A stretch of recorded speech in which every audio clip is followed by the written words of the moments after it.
Is your HOA always this fair? The gate creaked behind her as she slapped a violation notice onto my fence paper crack sharp enough to cut the morning air. Valerie mocked my family's 100-year-old farm sign, tried to angle for liens, and even measured my driveway like it was a crime scene the whole diner would later whisper about it. But the moment Helen opened that old county file paper stamp thunk under the porch glare, everything shifted. The state seal outshines any HOA clipboard. Next week, their complaint sat silent while my heritage order stayed posted on the clubhouse door. The envelope was waiting for me in the middle of the kitchen table like it had been dropped there from a great height. Big, cream-colored, too stiff for junk mail. Across the front, in block blue ink, High Mesa Ridge, Owners Association Formal Notice. The wind pushed against the back door, rattling the old glass. Out past it, I could see the wooden sign at the end of my lane, 4 weathered boards. Letters my grandfather carved 100 years ago, Mercer Farm.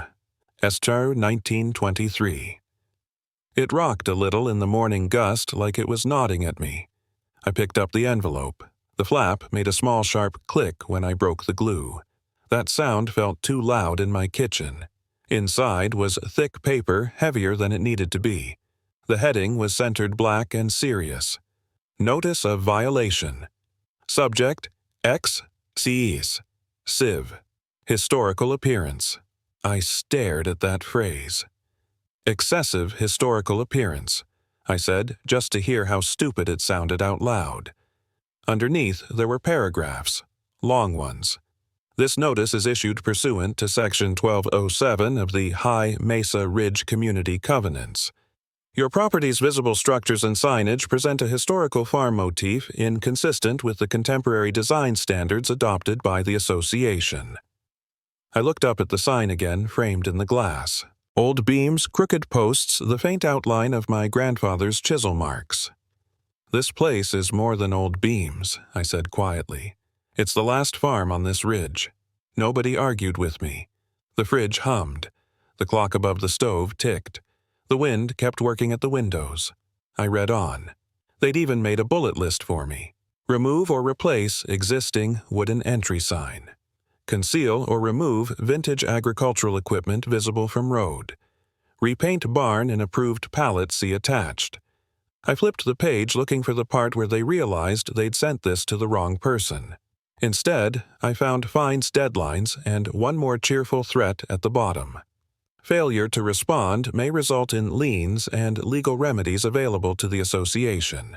They'd underlined liens.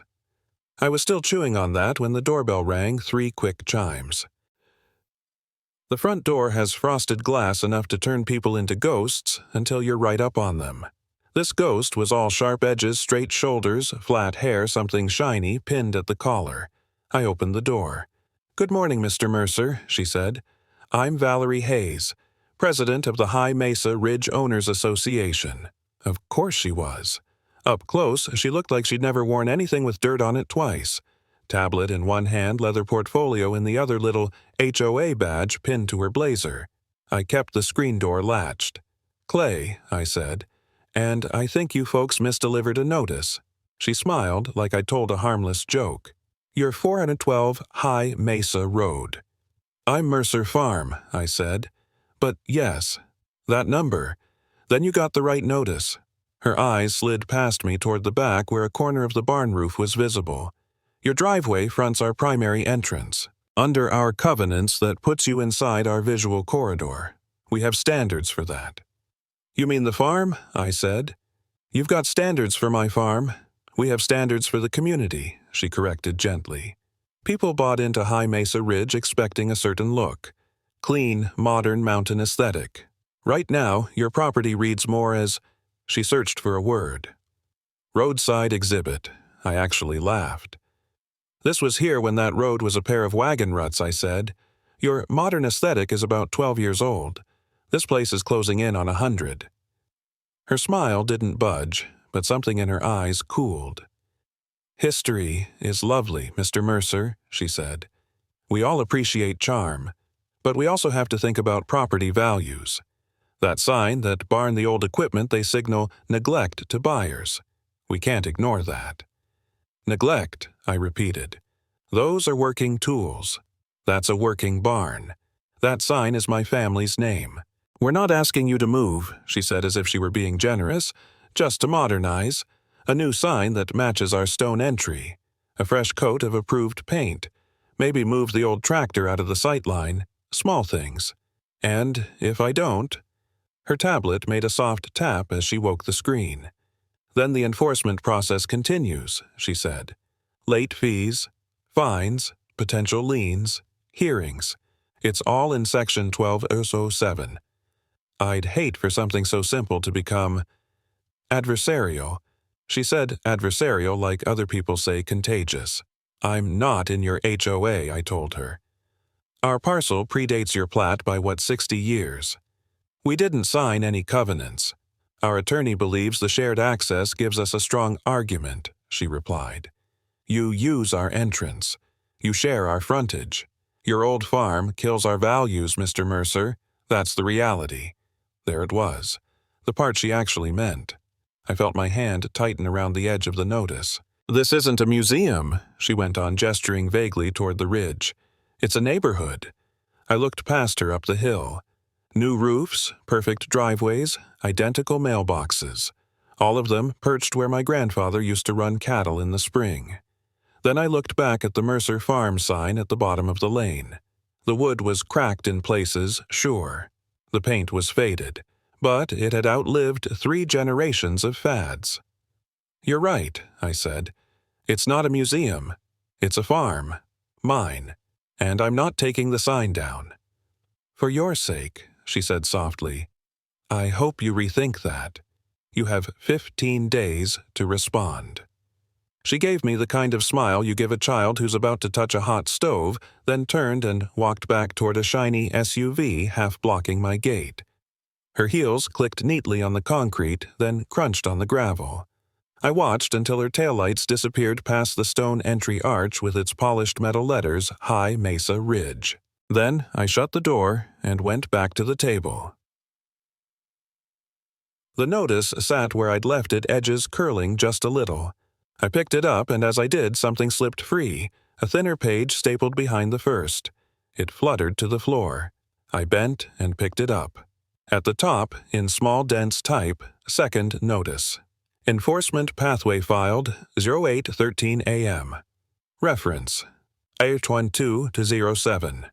Below that, in a neat little flow chart, it spelled things out. Notice, fine, lien, legal action. I felt the paper crackle as my hand closed around it. They weren't just nagging me about paint. They were mapping out how to put a legal collar around a place my family had held since before any of them were born. I looked back through the glass at the sign Mercer Farm. Esther 1923, rocking a little in the wind. All right, I said. The Ridge wanted to pretend history was clutter. I had 15 days to prove otherwise. The bell over the diner door gave its familiar chime, the kind that always sounded tired from opening too many mornings before sunrise. I stepped inside and felt 20 pairs of eyes pretend not to look at me. The place was a preserved slice of the 1970s red vinyl booths, chrome trim neon, humming above the counter. Smelled like bacon-fried hash and drip coffee that never slept. The kind of place men my age come to trade weather predictions and quiet warnings. Bill Turner was in his usual booth under the elk head. He stopped stirring his coffee the second I walked by. The guy across from him leaned in and whispered, "Heard Valerie wants liens." Not even subtle. I slid into an empty booth by the window. The vinyl squeaked. The waitress, Nancy, walked over with the pot already tilted. "You look like you need this," she said. "More than I should," I answered. She poured, then lowered her voice. "Clay, is it true HOA's going after your farm?" I nodded. "Got a notice yesterday. Called the place Excessive Historical Appearance." Someone at the counter muttered, "HOA muon, swa liksu sao." Another added she puts liens on anything that isn't beige. The whole diner went quiet in that way people do when they want to listen without looking like they're listening. I took a sip. Coffee burned going down.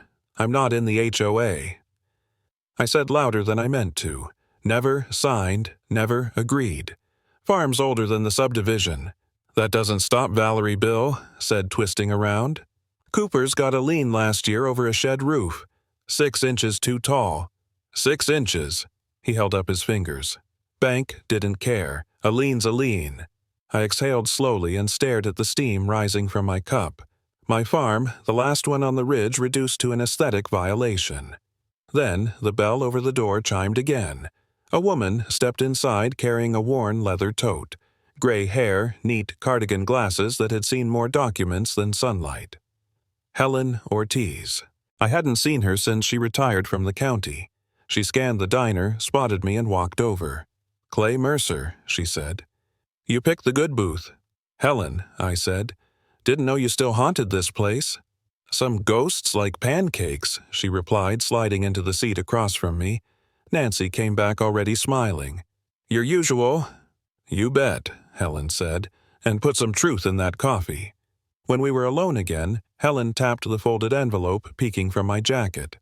"Mind if I see it?" I passed it over. She laid the notice flat on the table like it was something fragile. Her eyes moved fast at first, then slower. When she reached the line, excessive historical appearance, her eyebrow inched up. She flipped to the second page, the one stamped filed, 12/07, and read that twice. Finally she spoke. "Too historical isn't an insult," she said. "Clay, that's grounds for classification." I frowned. "Classification for what?" "For protection," she said. "Under state code." Bill pretended to read his menu, leaning so far he nearly tipped over. Helen ignored him. She pulled out her notepad, the same style she'd used at the recorder's office for 30 years. "You know your family's parcel is one of the oldest continuously used agricultural tracts in High Mesa?" she asked. "Your grandfather signed a survey in 1923. The county stamped it. That alone makes your place." "Unusual. My dad mentioned an easement," I said. "Never told me more. There's more than an easement." Her voice dropped lower. "There's a memo from 1987 recommending your farm for potential heritage classification. Budget never came through, so it sat. But it's still in the system." I stared at her. "And that matters because if the right documents exist," she said, "state law outranks any HOA. Full stop." The diner fell dead silent. Even the neon seemed to hum quieter. I leaned back. For the first time since Valerie's visit, something cracked through the anger tightening inside my chest, something like hope. Helen scribbled an address and time recorder's office, 9:30 a.m. Then she tore the page out and slid it to me. "Bring everything," she said. "Old deeds, tax slips, photos. Anything proving Mercer Farm has been what it is since before that subdivision existed." "You think this is bigger than some notice?" Helen met my eyes steady as bedrock. "Clay," she said, "it's bigger than you think." The county administration building always looked like it had been poured from a single block of beige concrete. No ornament, no charm, just a stack of windows that hadn't been washed since last winter. But this morning it felt like neutral ground, one place where the HOA couldn't twist the rules. Before pulling into the lot, I slowed at the end of my road. The Mercer Farm. Estant. 1923. Sign swayed in the wind, and for the first time I noticed a faint crack beginning along the lower edge. Maybe it had always been there, maybe it was new, but it struck me like a bruise. Symbolic or not, it made something in my gut tighten. "This way," Helen said, leading me toward the side entrance. Inside, fluorescent lights flickered overhead, bathing everything in a dull, greenish tint. The county recorder's office occupied a basement corner, high metal shelves stacked with labeled boxes, long tables, a humming microfilm machine, and a large format scanner that beeped every time it finished a page. A young clerk looked up as we approached. He couldn't have been older than 24, and the badge on his lanyard read, "Recorder Staff, Simon." Helen smiled at him like she still worked there. "Morning. We need the Mercer parcel, original survey amendments, memos, everything tied to the old township numbering." He stared. "You used to work here right long enough," she said, "to know which boxes you haven't dusted properly." I passed him the handwritten parcel number. He typed, frowned, and said, You've got documents in 4 different eras. Perfect, Helen replied. We'll take all 4. He disappeared behind the counter and we heard the sound of rolling ladders scraping against concrete followed by the thud of pulled boxes. Clay, Helen whispered, "Remember, whatever we find in here isn't new. It's just been waiting for someone stubborn enough to look." "Stubborn, I can do," I said. Simon returned carrying a stack of folders and a long map tube. "These are everything we have under that parcel. One has a memo with a red tab, didn't read it, but someone flagged it decades ago." Helen's eyebrows lifted. "Good sign." We took over a table under a buzzing light. The first folder contained documents from the early 20th century on thick paper corners, brittle. Helen pulled out a folded plat map. "Open it," she said. I unrolled the sheet carefully. Ink roads, penciled parcel boundaries, the sort of precise handwriting you only see from surveyors who spent their lives outdoors. "Huh," I said softly. There beside the original driveway written in faded script, Historical Access Path, 1930. Survey, Helen tapped it. Your driveway wasn't just old. It was officially recorded as historical. That designation predates anyone on the HOA board by about 80 years. The large scanner lit up as I fed the map in. The machine produced a clean, digital beeping sound. Beep, pause, beep, like a metronome marking each piece of evidence. Next folder, the 80s. Helen leafed through marked pages until one made her inhale sharply. "Here we go." She flattened a memo on the table. The heading read Filed 1987. Subject Mercer Farm. Heritage Asset Category B. Eligible for state. Upgrade. Below it, typed paragraphs described the farm as a preserved example of original high mesa land use, recommending it for state-level evaluation when commission scheduling permits. I stared at the lines until they blurred. They knew I said. Back then, they saw it. Helen nodded. And they wrote it down. That's what matters for state code. We scanned that too. The beep sounded more satisfying this time. The final folder, 2009, held the subdivision approval documents for High Mesa Ridge. Helen combed through numbered pages until she found a paragraph near the bottom of Conditions of Approval. She read aloud, "Existing agricultural parcel. Mercer Farm is exempt from HOA authority. Developer and subsequent association shall respect pre-existing access and appearance consistent with historical use." I let out a slow breath. So the HOA agreed in writing not to police the farm's look. Helen glanced up at me.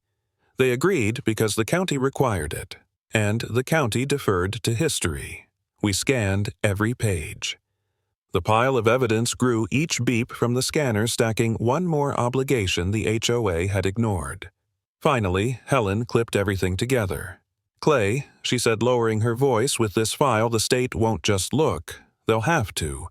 County-level recognition plus eligibility under the Heritage Act. That's a legal freight train."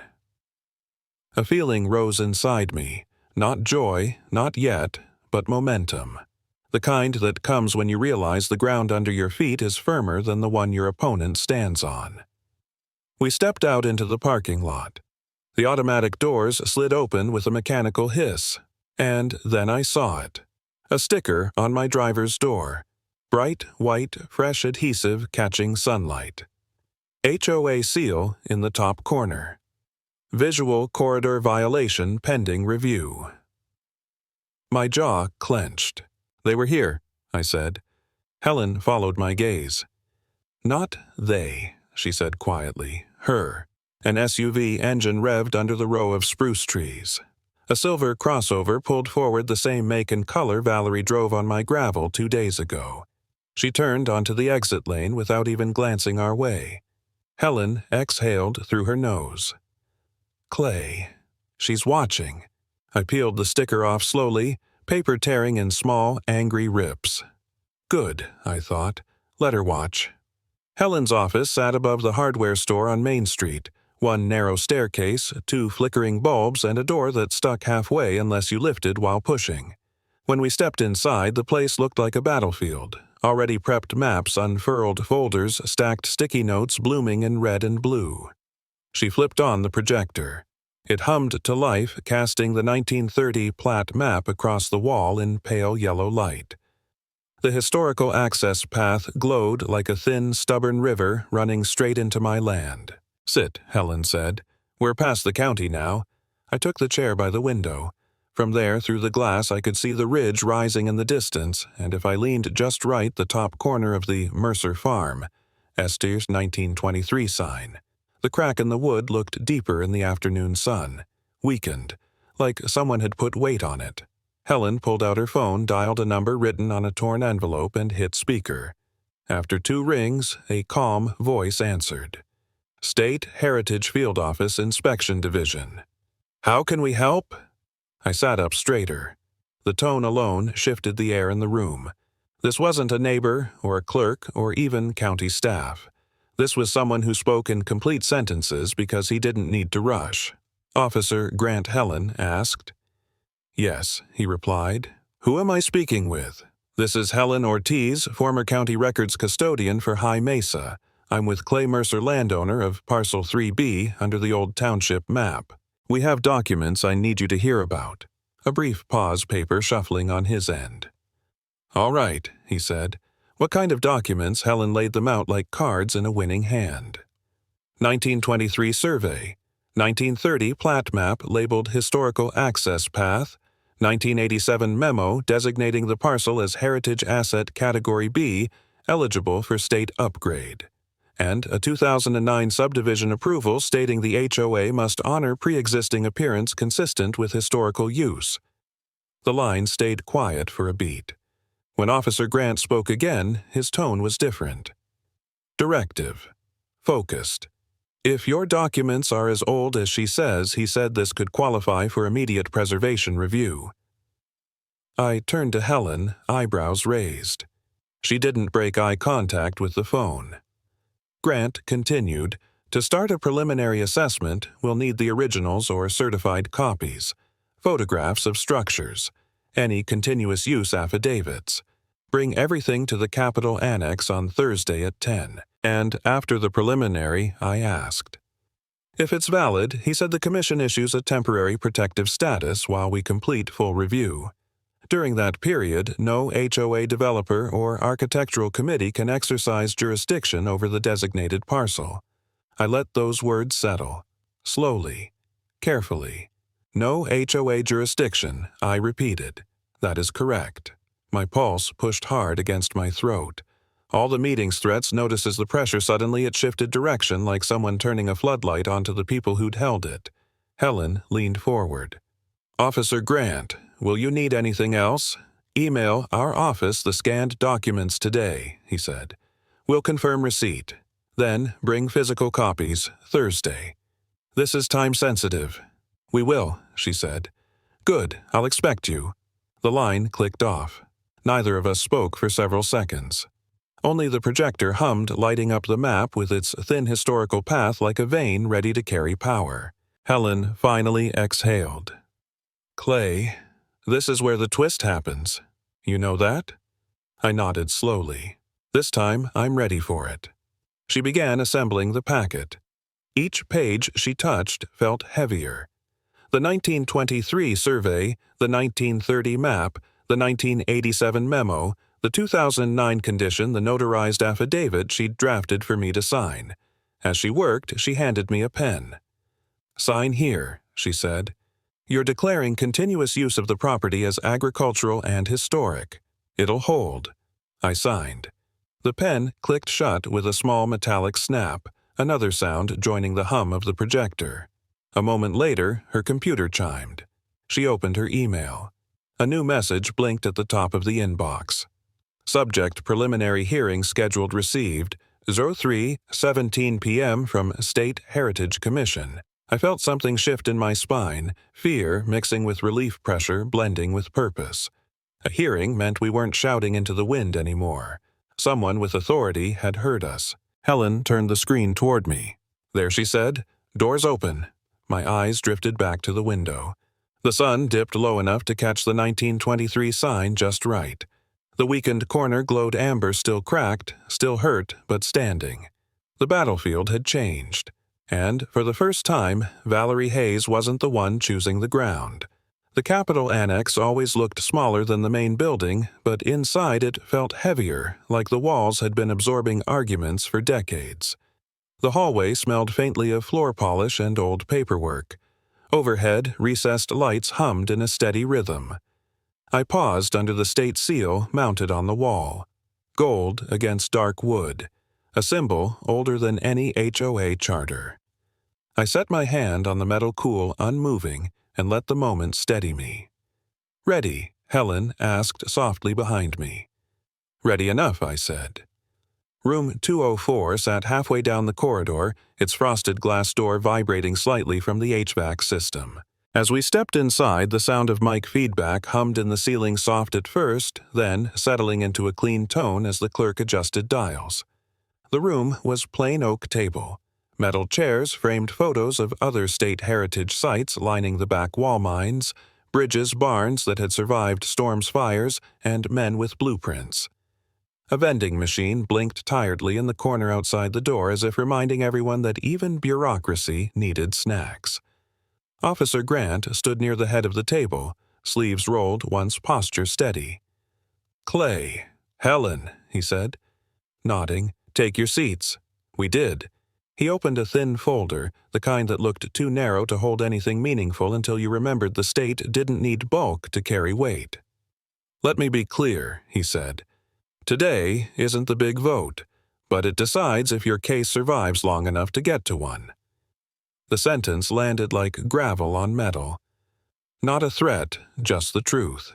The clerk, a middle-aged man with precise handwriting, clicked his pen and began the transcript. Grant gestured. "You may present your packet." I slid the documents onto the table, each one crisped at the edges from years in storage. "Exhibit A," I said, "the 1923 founding record, my grandfather's survey, and the county's stamp." Grant studied the signature. 99 years of documented use," he murmured. "Continue." I laid out the second page, the one Helen loved pointing to. Exhibit B, 1930, plat map. Driveway labeled Historical Access Path. The map glowed under the overhead fixture, ink roads branching like tree roots. Grant tapped it lightly. Designation, predating subdivisions. Strong. Next page. Exhibit C, 1987, Category B memo. Mercer Farm deemed eligible for state upgrade. He read every word. No rush. When he finished, he nodded once. And then the final piece. Exhibit D, 2009, subdivision approval. States the HOA must respect pre-existing access and appearance consistent with historical use. Grant sat back, folding his hands. "You know what this means," he said. I swallowed. "If the state takes this case, the HOA loses jurisdiction instantly, correct?" Something sparked behind my ribs, fear, adrenaline, hope all tangled together. Helen gave a small nod behind me, telling me to keep going. Grant closed the folder. "All right, Mr. Mercer, one question before we recess." His eyes narrowed not unkindly, but like he was measuring truth. "Why does this farm matter today?" I hadn't prepared a speech. I didn't need one. Because it's the last one I said. My grandfather built it after coming home from the war. My dad rebuilt half the barn with his own hands after a storm in '79. Every tool in that shed has a story. Kids in the neighborhood grew up feeding our goats. High Mesa Ridge was ranchland once, before the stone entry walls, before the matching shutters. The farm reminds people where this place started. I took a breath.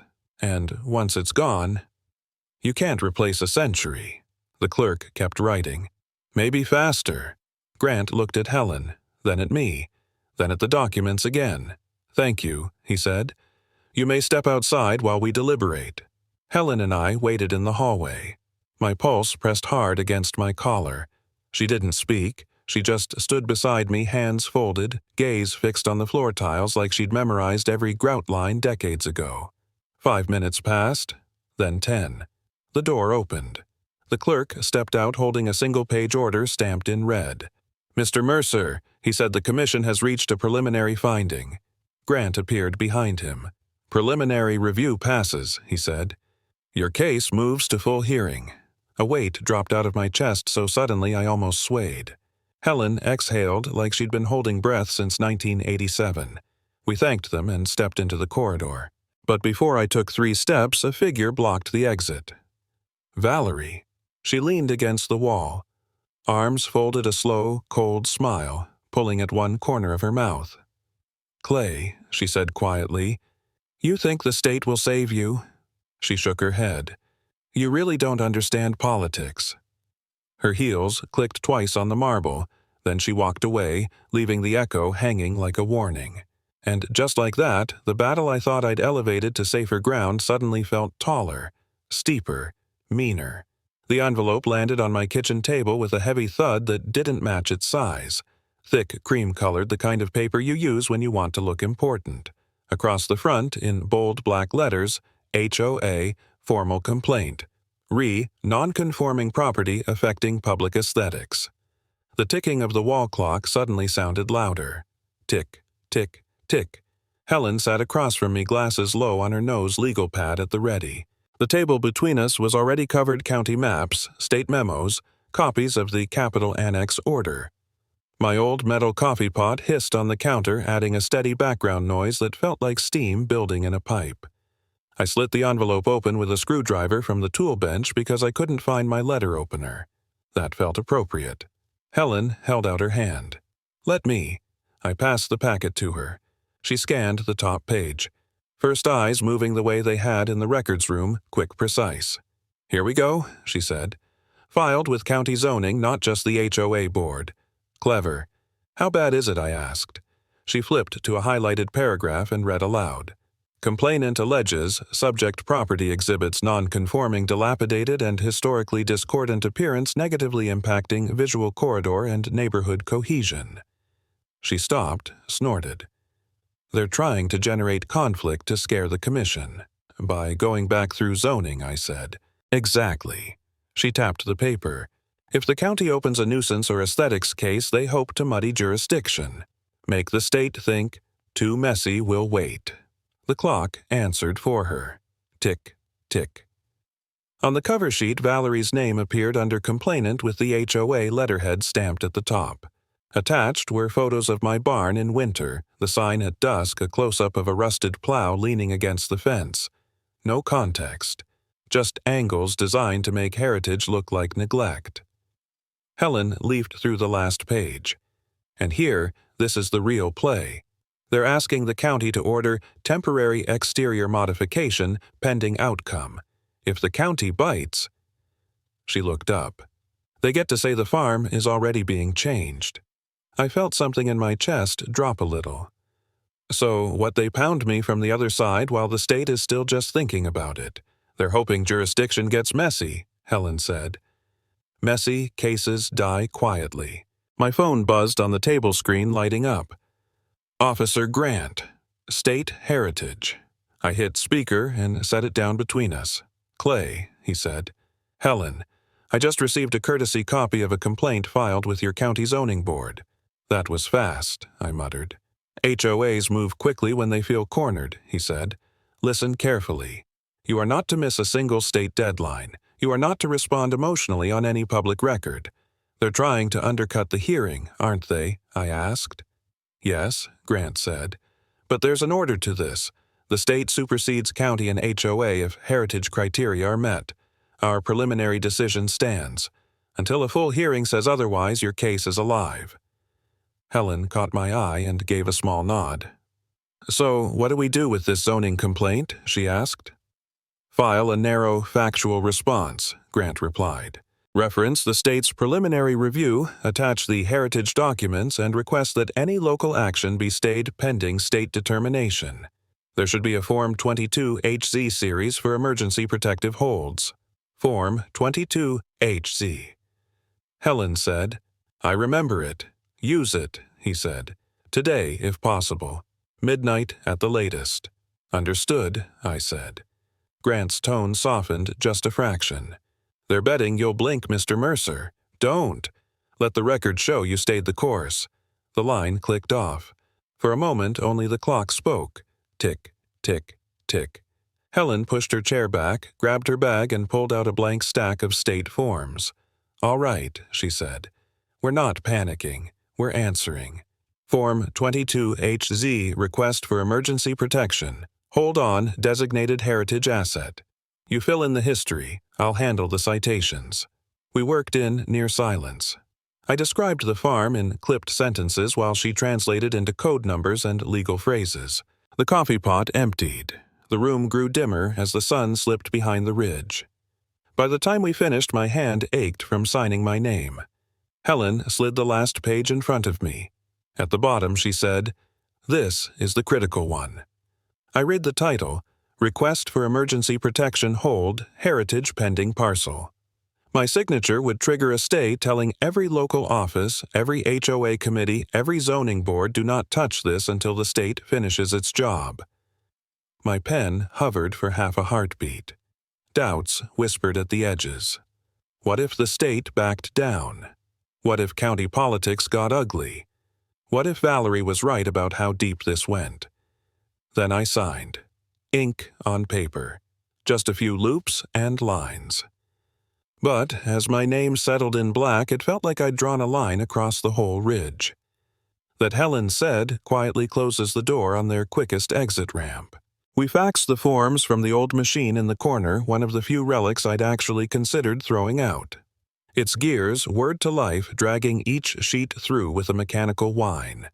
The transmission tone shrieked, then settled into that high, thin sound only machines understand. I watched the confirmation print out at 11:32 p.m., the timestamp glowing in the corner.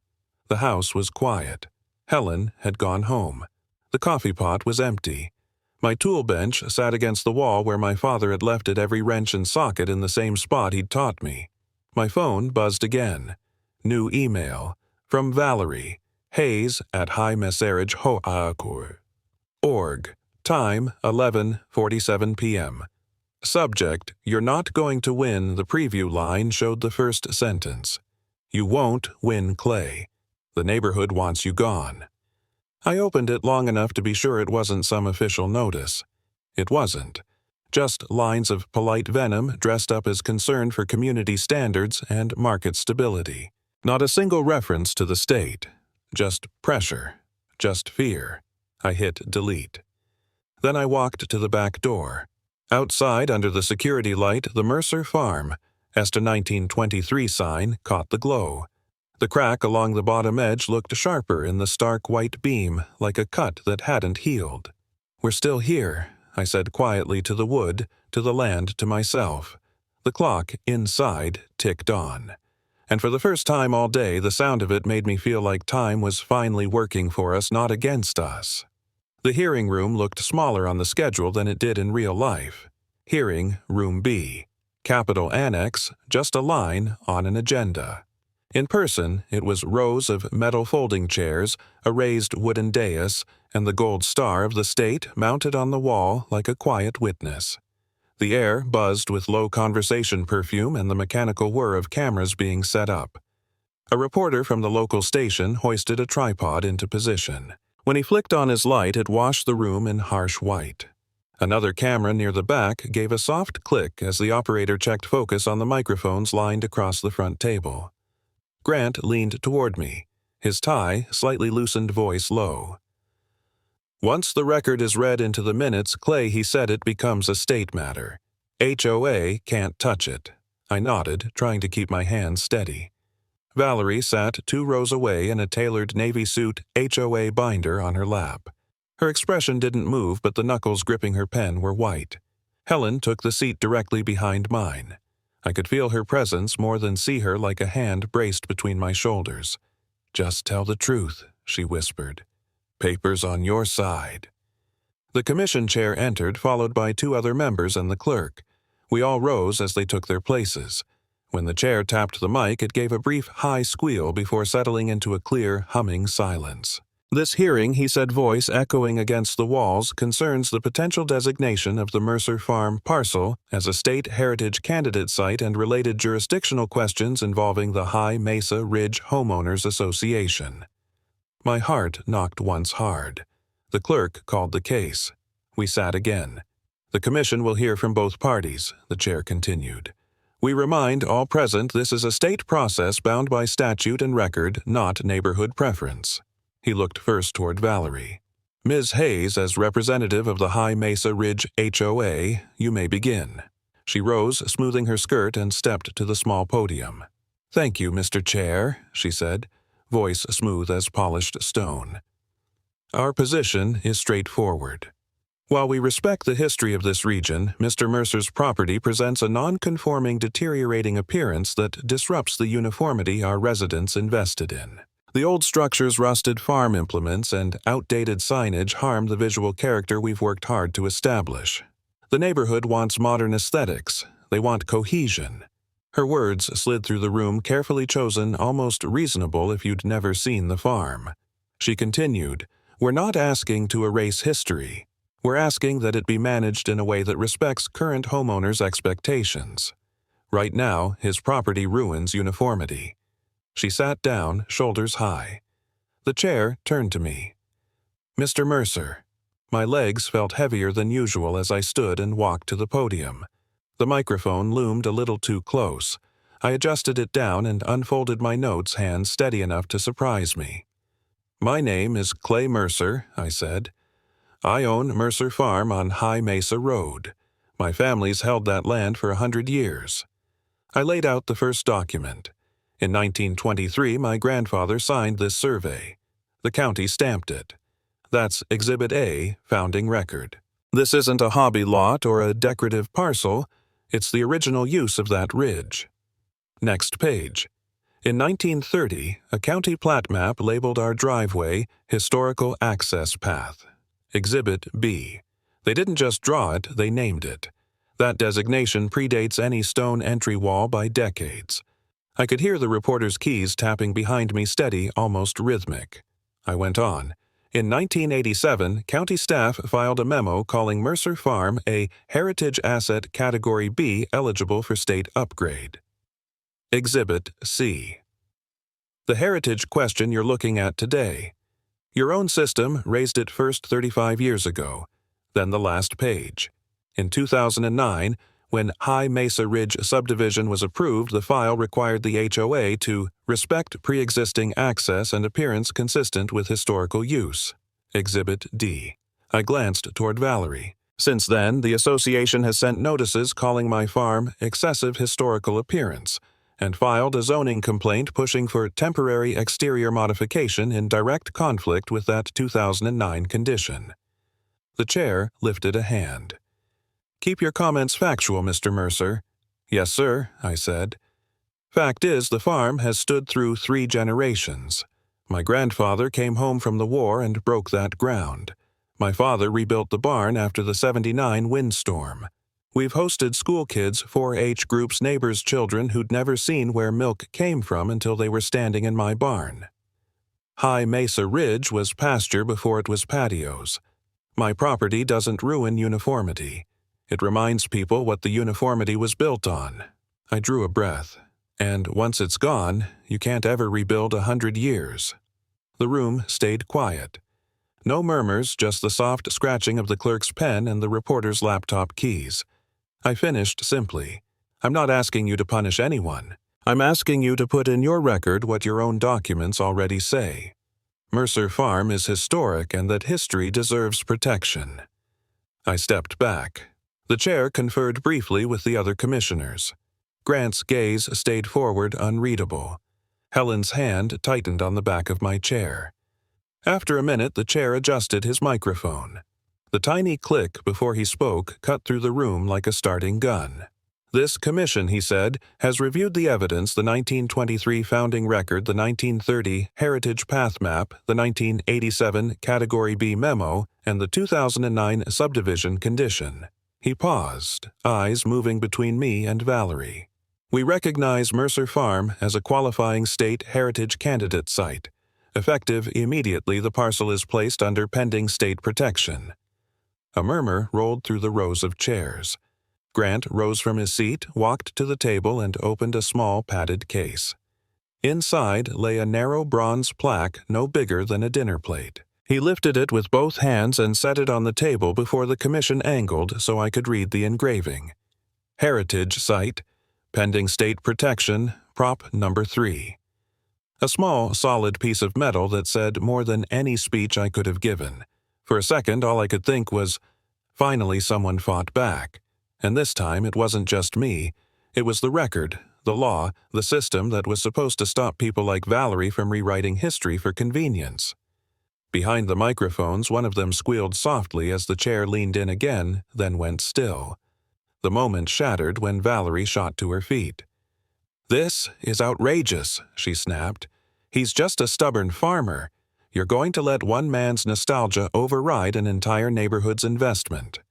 The chair's face stayed calm. "Ma'am," he said, lifting the gavel, "this is a state process, not an HOA matter." He brought the gavel down. The sound cracked through the room like a door slamming shut on one version of power and opening on another. A week later, the ridge felt different. The wind still came down the same way, sliding through the grass, rattling the cottonwoods by the dry creek bed. The barn still cast its long afternoon shadow toward the road. But there was a new weight to the air, a quiet official kind of weight. A white state sedan and a dusty gray pickup pulled into my gravel drive. Helen stepped out of the truck, shielding her eyes. Officer Grant emerged from the sedan in the same rolled sleeves as before, but today he was carrying a flat-wrapped object against his chest. From the porch rail, I could see the corner of bronze peeking out. "Afternoon, Mr. Mercer," he called. "Afternoon," I said, coming down the steps. A couple of neighbors had already drifted over Bill from 2 lots down the Hendersons from the cul-de-sac. Their pickups lined the side of the road, tailgates down, arms folded over the edges as people watched. Grant set the wrapped object on the porch rail for a second and reached into his folder. He pulled out a crisp document with a heavy seal at the bottom. He read aloud, voice clear in the open air. "By authority of the State Heritage Commission, this property is designated a State-Protected Heritage Zone. Mercer Farm, 1923. All local associations, boards, and entities are barred from imposing aesthetic modifications inconsistent with its documented historical character." He handed me the decision. The paper felt thicker than anything the HOA had ever mailed. Helen stepped closer, voice dropping just enough that only I could hear. "I told you," she said. "HOA can't erase history if the state protects it." We walked together to the wooden gate. The Mercer Farm. A Stanter 1923 sign hung where it always had, weathered but standing. The crack along the bottom had been sanded and sealed. The grain showed through like an old scar healed properly at last. Grant unwrapped the bronze plaque. The metal caught the light, clean and deliberate. He turned it so the small circle at the top lined up with the pilot hole I'd drilled that morning at first light. "Mind if I do the honors?" he asked. "Please," I said. He lifted his driver from his pocket, pressed the tip to the screw, and turned. Each rotation sounded louder than it should have over the countryside, a small, bright scritch against old wood. When the last screw seated there was a brief silence. No one spoke. No engines. No ticking clocks.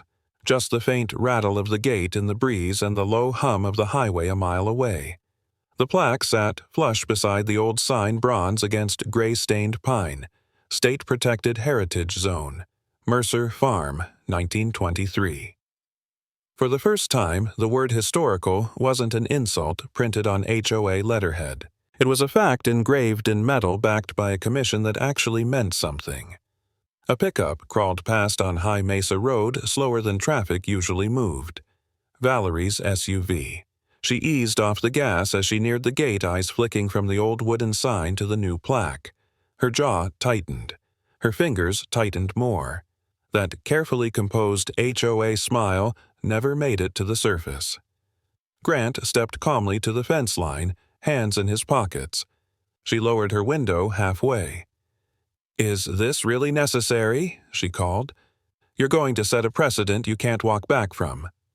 Grant's voice stayed perfectly level. Ma'am, this zone is above HOA jurisdiction now. Her gaze shifted to me for half a second.